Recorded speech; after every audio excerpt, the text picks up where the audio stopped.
Ana Ivanović družila se sa učenicima i njihovim roditeljima, kao i nastavnicima iz 5 osnovnih škola iz Beograda koje su deo programa Škola bez nasilja.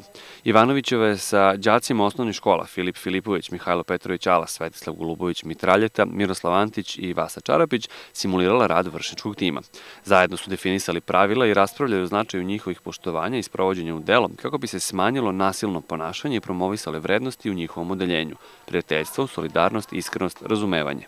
Sigurno da sam svesna da je nasilje veliki problem kod nas u školama, ne samo fizički, nego i verbalno. I čak i kad sam ja išla u školu, to je postojalo. Možda ne do te mere do koje je sada došlo, ali sigurno da sam ja neki put bila prozvana i štreber ili kako god. I to sigurno neki put može da ti onako zasmeta. I želim samo deci da kažem da su, makoliko da su oni različiti, oni su u stvari svi jednaki. I da svako ima pravo na svoje mišljenje i svako mora da bude svoj čovek i da svako ima pravo da se razvije kako on i njemu odgovara.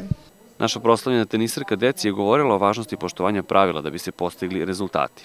Ona je na kraju susreta još jednom apelovala da svaki pojedinac, od učenika i roditelja do nastavnika i celog društva, mora da ulaže trud kako bi nasilje nestalo iz škola.